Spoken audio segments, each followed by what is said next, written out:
From shrouded mystery to urban legends that should have been added in my opinion. An easy naming process, I guess? Hello, Magi here, and welcome back to another episode of Interesting Touhou Facts, the series where I talk about facts from Touhou that I find either fun, unusual, or simply interesting. So without further ado, let's begin the Interesting Touhou Facts number 72. Number 5. So if you've been reading Wild and been playing the fighting spin-off, you know that Kaizen is getting quite the spotlight. And while this gal has been having the appearances many of the girls would dream of, we don't really know shit regarding her past. Little is known about Kaizen's history so far, other than she seems to be hiding some secret which Suika is either privy to or related to. However, a newspaper article in Symposium shows that she has been a hermit at Yokai Mountain since at least 1980, if not earlier.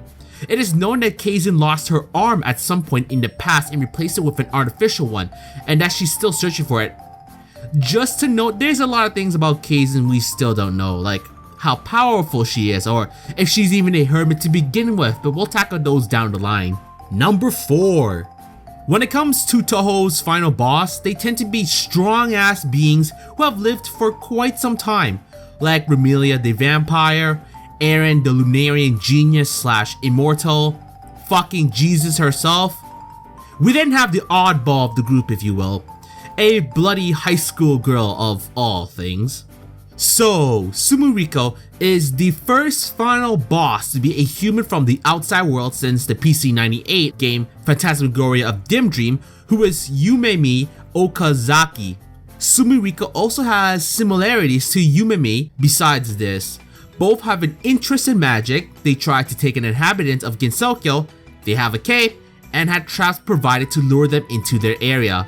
Just to note, Yumemi was 18 years old when she ventured into Gensokyo, and this girl didn't even have any innate magical abilities like Sumuriko did. So if you want to go into Gensokyo, you'll need to A. like magic, 2. kidnap someone, 3. have a cape, 4. set up traps, and you're good to go. Good deal to me. Number 3. So names are important as that's what you'll be called for the rest of your life, and picking a name can be tough. Trust me, back in my MMO days, thinking of names were truly the struggle. Sometimes though, you get your names due to laziness or humor, or your creator didn't give you one and the fans had to. Hopefully that's not the case for you. But when it comes to these people, I'll let you be the judge of that. As seen in the colophon of Perfect Memento, the name of accused previous incarnation as children of Mia are stated. Before we go on, I just want to say don't rip me a new asshole when I butcher these names. To start off, we have Aichi, Ani, Ami, Ayo, Ago, Amu, Anana, and Aya. The interesting things about these are they are all puns on numbers, with Ari standing for 0 or Rei. So Aichi is the first one, as each is number 1 in Japanese if I'm correct, and so on with the other members of the Hidia family. And a Q would be 9. I mean, naming by numbers is one simple way to do it. We did have those based on colors anyway. Number 2. We've covered a lot of abilities, from boundary manipulation to causing death and time power. We also have those questionable ones like kicking, but oh well. We then have this power, which is, well, I'll just leave it at that. So Seiran, one of the Lunarian rabbits, has the ability of firing bullets from other dimensions. Now that sounds cool at first, right? Firing bullets from other dimensions sound legit.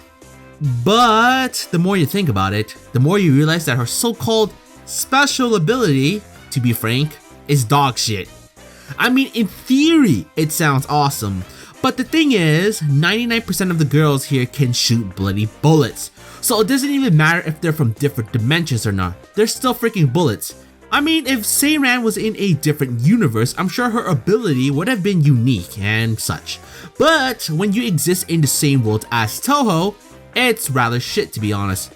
At this point, I'd rather take Shizuha's ability, and that's fucking saying something! Number 1.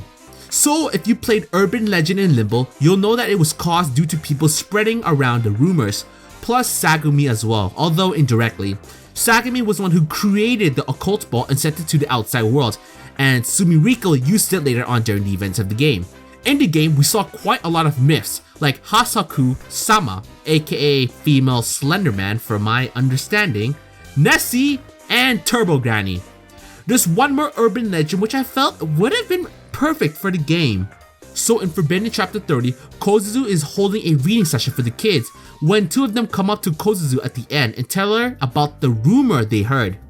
The kids say it's a story that's so scary you'll die from fright. Later on, we learn that this so-called rumor is called the Bull's Head. The rumor spreads quickly and Reimu is worried that it'll become an urban legend. Down the line, we learn that this rumor was caused by Nue with Mamizo's help.